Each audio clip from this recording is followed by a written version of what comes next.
Hello everyone. दोस्तों इस video में हम जो चैप्टर नंबर 3 है वो स्टार्ट करेंगे ट्रांसफर ऑफ प्रॉपर्टी एक्ट का, और याद करने के तरीके पे भी फोकस करेंगे, जिसमें हम डिफरेंट चार्ट्स क्या क्या कंपोनेंट्स कवर्ड हैं 54 एंड 55 में, और हमने जो 53 कैपिटल ए तक पार्ट कवर किया है। यहाँ से दोस्तों जो ट्रांसफर ऑफ प्रॉपर्टी एक्ट है उसमें 48 के बाद बहुत इंपॉर्टेंट ये 4-5 सेक्शंस हैं, उनका ज़रूर आप ध्यान रखेंगे। अब स्टार्ट करते हैं चैप्टर 3 के under section number 54, that is sale defined. Sale क्या है? Sale is a transfer. हमेशा की तरह जो हम यहाँ पर इंपॉर्टेंट कीवर्ड्स मार्क करते हैं, सेल क्या है, उसका कंपोनेंट क्या है? It is a transfer of ownership. Specific word का क्या क्या मतलब है उसको हम मार्क करेंगे बेयर एक्ट पे। Sale is a transfer of ownership in exchange for a price paid. बात किसकी हो रही है? प्राइस की ही, कि जो सेल है उससे क्या होगा, ट्रांसफर होगी ओनरशिप की, किसके बदले में? फॉर अ प्राइस पेड और प्रोमिस्ड, और पार्ट पे किया जा चुका है and part promised, right. Sale में ट्रांसफर इंक्लूडेड है। यहां पर कुछ इंपॉर्टेंट वर्ड्स हम मार्क कर लेते हैं, ठीक है। अगर हम वर्ड यूज कर रहे हैं दैट इज सेल, सबसे पहला important word that is transfer. कुछ ट्रांसफर कर रहे हैं, ठीक है। क्या चीज ट्रांसफर कर रहे हैं उसमें? ओनरशिप। अब यहां पर ओनरशिप का मतलब क्या है? ओनरशिप मींस के कुछ बंडल ऑफ राइट्स हैं, bundle of rights and liabilities, ठीक है। हम जो प्रॉपर्टी की बात कर रहे हैं उसके साथ एसोसिएटेड कुछ राइट्स और लायबिलिटीज हैं, जो कि इन exchange for a price paid. अगर प्रॉपर्टी ट्रांसफर होगी उसके साथ साथ क्या जा रहा है, हमने बोला is a transfer of ownership. Ownership क्या है? It is bundle of rights and liabilities, right. Transfer of ownership for exchange, important word that is price, ठीक है। पेड और प्रोमिस्ड, ठीक है। और स्पेसिफिक और एडिशन क्या है? इट इज पार्ट पेड और पार्ट प्रोमिस्ड, ठीक है। तो यहां पर ये सेल की जो इंपॉर्टेंट डेफिनेशन है इसको समझना बहुत जरूरी है, राइट। सेल हाउ मेड, किस तरह से? सच ट्रांसफर, जो हम ट्रांसफर की बात कर रहे हैं कि ट्रांसफर कर रहे हैं in the case of tangible immovable property. यहां से क्वेश्चन पुट किया जाता है, और वो क्वेश्चन फॉर्मेशन क्या है कि जो वैल्यू है in the case of a tangible immovable property of the value of 100 rupees and upwards. अगर वो 100 रुपए से ज्यादा है, किसकी बात की गई? Tangible immovable property, that means which can be felt, जिसको हम टच एंड फील कर सकते हैं, ठीक है, that is tangible. Immovable property, important word, of the value of 100 rupees and upwards, ठीक है। अगर 100 रुपए से ज्यादा की है तो डायरेक्टली ये लाइन स्किप करते हैं, can be made only bye a registered instrument. अगर 100 रुपए से ज्यादा की वैल्यू है of what? Tangible immovable property of the value of 100 rupees and upwards can be made, कैसे किया जा सकता है? Only by a registered instrument, सिर्फ रजिस्टर्ड इंस्ट्रूमेंट से। और इस केस में भी क्या होगा? और in the case of a reversion और अदर इंटेंजिबल, ठीक है। अगर उसके अलावा किसी भी तरह की इंटेंजिबल जो है property, think, can be made only bye a registered instrument, right. In the case of tangible immovable property of a value less than, ऊपर क्या बात की गई? ऑफ वैल्यू ऑफ 100 रुपीज और मोर, तो उसके में क्या होगा? Can be made only by registered instrument. But next point में क्या बात की गई है नेक्स्ट पैरा में? टेंजिबल इमूवेबल प्रॉपर्टी तो है, वैल्यू कितनी है? 100 रुपए से लेस।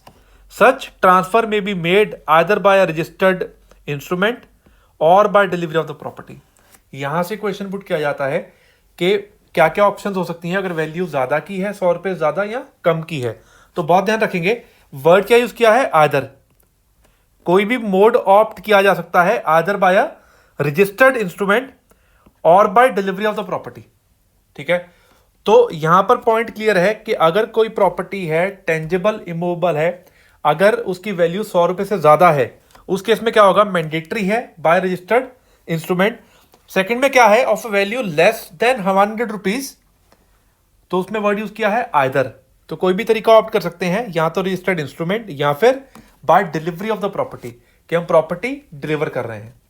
ठीक है, और दोस्तों यहां पर जो इंपॉर्टेंट वर्ड है, बार बार इमूवेबल प्रॉपर्टी पे फोकस डाला जा रहा है, क्योंकि देखिए जो मूवेबल प्रॉपर्टी है उसमें क्या होगा, स्पेसिफिक जो लॉ है पैरेलल चलेगा, that is sale of goods act.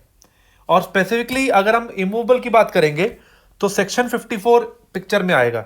ठीक है, delivery of tangible immovable property takes place when the seller places the buyer or such person as he directs in possession of the property. अगर tangible immovable property की बात कर रहे हैं, उस case में क्या होगा, इट टेक्स प्लेस, डिलीवरी कब मानी जाएगी, when the seller places the buyer, कि जो बायर है या उसके तरफ से, बायर की तरफ से, और such person as he directs, buyer जो बोलता है, in possession of the property. Right, contract for sale, a contract for sale of the immovable property is a contract that a sale of such property shall take place on terms settled between the persons or parties. It does not of itself create any interest in or charge on such property. ठीक है, तो contract for cell में क्या है, a contract for the sale of immovable property is a contract that a sale of such property shall take place on terms settled between the parties. It does not of itself create any interest in or charge on such property. पहले भी हम काफी points discussion कर चुके हैं regarding the sale, agreement to sale. ठीक है, अब जो 55 है that is regarding rights and liabilities of buyer and seller, but उसके पहले we have to elaborate some part in section number 54। ठीक है, एक बार चार्ट में जो सबसे इंपॉर्टेंट कंपोनेंट्स हैं, ये आप चार्ट बना सकते हैं बेरेट पे या अपने नोट्स में। ठीक है, सबसे पहला कंपोनेंट क्या है, इट इज रिगार्डिंग पार्टीज। दूसरा क्या है, सब्जेक्ट मैटर इज प्रॉपर्टी। तीसरा क्या है, फॉर प्राइस पेड। फोर्थ क्या है, रिगार्डिंग ट्रांसफर। ठीक है, तो इनके रिगार्डिंग कुछ इंपॉर्टेंट जो पॉइंट्स है डिस्कशन करते हैं। पार्टीज जो हैं दैट इज सेलर, बायर। ठीक है, अब जब हम लॉ पढ़ते हैं तो सेलर में क्या होगा, when we use the word parties. ठीक है, अगर सेलर है, he should be competent to contract. ठीक है, अब जो हम कॉन्ट्रैक्ट एक्ट में पढ़ते हैं, competent to contract, that means sound mind. ठीक है, he has attained age of majority. ठीक है, और बायर में क्या होगा, the purchaser can be any person. ठीक है, बट किसी भी लॉ की तरह, किसी भी लॉ में he should not be incompetent. अगर लॉ में लिखा है कि this and this person is incompetent, transfer of property act में भी आप आगे जाके आएगा कि किन किन केसेस में कौन कौन पर्सन इनकम्पिटेंट है एज अ बायर। ठीक है, कि वो ऐसी अगर कैपेसिटी में होंगे then they are incompetent as a buyer. तो इस चीज का ध्यान रखना होगा कि बायर शुड बी कंपिटेंट। किसी भी लॉ में, किसी भी जगह पे कोई भी ऐसी रिस्ट्रिक्शन नहीं होनी चाहिए। ठीक है, not incompetent under any law. सिर्फ ट्रांसफर ऑफ प्रॉपर्टी एक्ट में ही नहीं, कोई भी लॉ अगर मना करता है उस चीज का ध्यान रखा जाएगा। ठीक है, अब दोस्तों यहां पर है, जब हम पार्टीज की बात करते हैं एज अ सेलर, कैन, एक पॉइंट नोट करेंगे, कैन जो टेनेंट है, can a tenant be a competent seller. क्या टेनेंट कंपिटेंट सेलर हो सकता है, दैट मीन्स क्या वो प्रॉपर्टी ट्रांसफर कर सकता है। अब यहां पे सबसे इंपॉर्टेंट मैटर क्या है जो हमने पढ़ा एसेंशियल्स में, सेक्शन 54 जब सेल की बात करता है, बंडल ऑफ राइट्स है, ओनरशिप है। क्या टेनेंट के पास ओनरशिप है? नहीं, so he is not competent to transfer. ठीक है, तो वो उस केस में कंपिटेंट नहीं होगा ट्रांसफर करने के लिए, राइट। नेक्स्ट पॉइंट पे मूव करते हैं। Subject matter is what? Property. तो ये सारी प्रोविजन हम गो थ्रू कर रहे हैं कि इमूवेबल के रिगार्डिंग क्या क्या चीजें कवर होंगी, जैसे कि section number 54 of transfer of property act. Money या कंसिडरेशन, दैट इज प्राइस, ठीक है। और प्राइस के regarding, price may be paid in advance, price may be paid in advance or after the execution of the deed. Price may be paid in advance or after the execution of deed. And जो next component है that is regarding transfer. और कौन बात कर रहा है? Transfer of property act section number 54, ठीक है। और डिफरेंट पॉइंट्स आएंगे आगे जाके। अब सेक्शन नंबर 55 जो बात करता है, एक बार हम हेडिंग चेक करते हैं, rights and liabilities of buyer and seller. अब जो बायर है या जो सेलर है, इनके कुछ राइट्स बनते हैं और लायबिलिटीज बनते हैं। तो वन बाय वन क्या राइट्स हैं किसके और क्या लायबिलिटीज हैं किस पार्टी की, हम उसको गो थ्रू करते हैं। Section number 55, in the absence of a contract to the contrary, in the absence of a contract to the contrary, the buyer and the seller. Starting line पकड़िए, in the absence of a contract to the contrary. That means अगर कोई specific contract है जिसमें कुछ conditions imposed हैं, accordingly उन conditions को follow करना होगा। दैट मीन्स लॉ यहां पे क्या कहता है, अगर तो कोई कॉन्ट्रैक्ट टू द कॉन्ट्रेरी है तो उस कॉन्ट्रैक्ट की जो कंडीशंस हैं उसको फुलफिल करना होगा। अदरवाइज क्या है, the buyer and the seller of the immovable property respectively are subject to the liabilities and have the rights mentioned in the rules next following or such of them as are applicable to the property sold। कि उस property के accordingly क्या क्या चीजें follow की जाएंगी। The seller is bound, तो ये जो सेलर इज बाउंड टू, इसमें जो पॉइंट नंबर ए है, then we have point number B C D. एक बार इसका चार्ट गो थ्रू कर लेते हैं कि सेलर किस चीज के लिए बाउंड है। To disclose, buyer can examine all the documents, he should answer relevant questions जो सेलर को पुट किए जा रहे हैं, take care of the property. That means अगर आज कुछ होता है, प्रॉपर्टी ट्रांसफर की जाएगी, ठीक है, कॉन्ट्रैक्ट आज हो रहा है, डिलीवरी तक जब वो प्रॉपर्टी की देखभाल कौन करेगा? Seller, as his own property. Give possession, पैसा लिया, पोजेशन देना पड़ेगा। पे ऑल द चार्जेस और ड्यूज, जैसे कि मान के चलो कोई एक्सपेंसेस पेंडिंग है उसके अगेंस्ट, कुछ ऐसी एनकम्बरेंस है, कोई पेंडिंग ड्यूज है, वो सारा सेलर पे करेगा जो आज तक एग्जिस्ट करता है जब हम सेल कर रहे हैं, right. The seller is bound to disclose to the buyer any material defect in the property. अगर कोई मटेरियल डिफेक्ट है, ठीक है, और in the seller title thereto, कि उसके अगर टाइटल में कोई डिफेक्ट है सेलर के, और with the seller is and the buyer is not aware, कि बायर अवेयर नहीं है बट सेलर को वो चीज मालूम है, and which the buyer could not with ordinary care discover.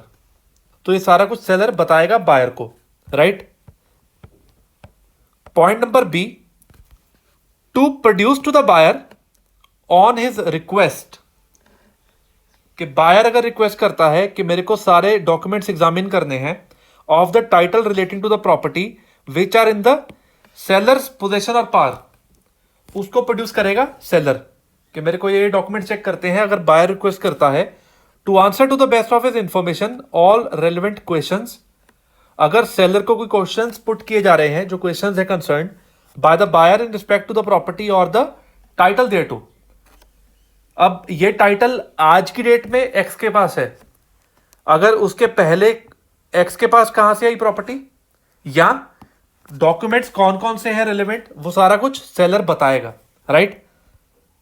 On the payment or tender of the amount due in respect of the price to execute a proper conveyance of the property, transfer होगी when the buyer tenders it to him for execution at a proper time and place, right.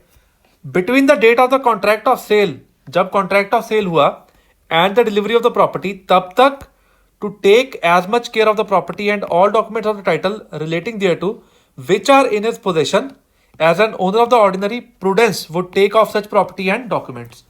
Seller उस चीज का तब तक ध्यान रखेगा delivery तक, right, to give on being so required the buyer or such person as you direct such possession of the property as it's nature admit. कि जो पोजेशन है ऑफ द प्रॉपर्टी दिया जाएगा सेलर की तरफ से to pay all the public charges and rent accrued due in respect of the property up to the date of the sale. General point है ये वाला, ठीक है. सेकेंड जो पॉइंटर है subsection 2, the seller shall be deemed to contract with the buyer that the interest which the seller professes to transfer to the buyer subsist and that he has power to transfer the same. अब यहां पर जो है कि seller के पास power है उस particular subject matter को ट्रांसफर करने की, provided that where the sale is made by a person in a fiduciary character. कोई पर्सन है वो ट्रस्टी ऑफ द प्रॉपर्टी है, ठीक है, या वो माइनर के बिहाफ पे उस प्रॉपर्टी को उसने होल्ड किया है. He shall be deemed to contract with the buyer that the seller has done no act whereby the property is encumbered or whereby he is hindered from transferring it. कि ऐसा कुछ नहीं किया. अगर कोई भी पर्सन फिड्यूशरी करेक्टर में hold करता है, he shall be deemed to contract with the buyer that the seller has done no act, कि उसने ऐसा, सेलर ने कोई भी ऐसा काम नहीं किया whereby the property is encumbered, उसके अगेंस्ट कुछ पेंडिंग है, और whereby he is hindered from transferring it, कि ऐसी कोई सिचुएशन एग्जिस्ट नहीं करती. The benefit of the contract mentioned in this rule shall be annexed to and shall go with the interest of the transferee as such and may be enforced by every person in whom that interest is for the whole or any part thereof from time to time vested. ठीक है, ध्यान से ये point पढ़िए. जो benefit of the contract है mentioned है in the rule shall be annexed to, ठीक है, वो जुड़ जाएगा, and shall go with the interest of the transferee as such. Transferee कौन है? जिसको प्रॉपर्टी जा रही है. दैट मीन्स अगर सब्सिक्वेंट ट्रांसफर्स हैं, एक्स ने वाई को दिया, वाई ने जी को दिया, जी ने ए को दिया, तो बेसिकली क्या है, may be enforce by every person in whom that interest is for the whole or any part thereof from time to time vested. जब जब वो पर्टिकुलर किसी में वेस्ट होगा तो वो ऑटोमेटिकली क्या होगा, आगे चला जाएगा. That is by subsequent transfers. ठीक है, the benefit of the contract mention, कि अगर एक्स के साथ हुआ, एक्स ने वाई को दिया, तो ऑटोमेटिकली क्या होगा, Y will get that interest. ठीक है, आगे जी को दिया, G will get that interest further to A. Where the whole of the purchase money, अगर पूरे के पूरी परचेज मनी पे की जा चुकी है, has been paid to the seller, he is also bound to deliver to the buyer all documents of title. जो भी टाइटल है, डॉक्यूमेंट्स हैं. ठीक है, अब देखिए दोस्तों, जितने भी हम बात करते हैं प्रॉपर्टी के रिगार्डिंग, जो डॉक्यूमेंट्स है टाइटल के, सेलर के पास अगर बाद में होंगे आफ्टर द सेल, सेलर के लिए कोई वैल्यू नहीं है. बट यहां पे क्या है, of all the documents of title relating to the property which are in the seller's possession और पार. ठीक है, सेलर देगा बायर को अगर पूरा पैसा पे कर दिया गया है. ठीक है, अब देखिए, हमने सबसे पहले जो सेक्शन में पढ़ा था, in case of contract to कॉन्ट्रैरी.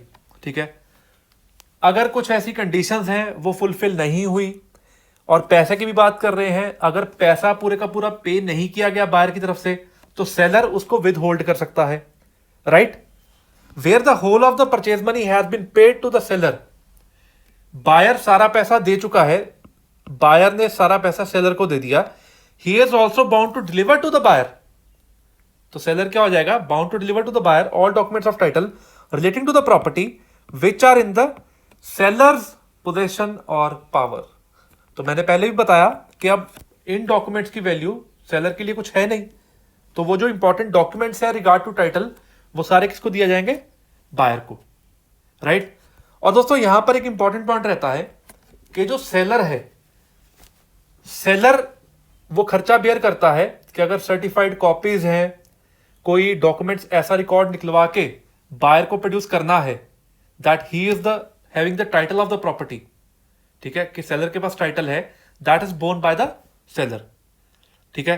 तो जितने भी इंपॉर्टेंट डॉक्यूमेंट्स हैं, कुछ documents according to state vary करते हैं, अदरवाइज जो रजिस्टर्ड डॉक्यूमेंट्स हैं, ये सारा कुछ normal documents that will be placed with the buyer once he has paid the full amount, ठीक है। और पहले भी हमने पॉइंट्स में बात की कि बायर का ये राइट बनता है डॉक्यूमेंट्स को कॉल करना, डॉक्यूमेंट्स मांगना, कौन कौन से इंपॉर्टेंट डॉक्यूमेंट्स है जो उसकी वैल्यू उसके लिए इंपॉर्टेंट है, बायर के लिए, राइट।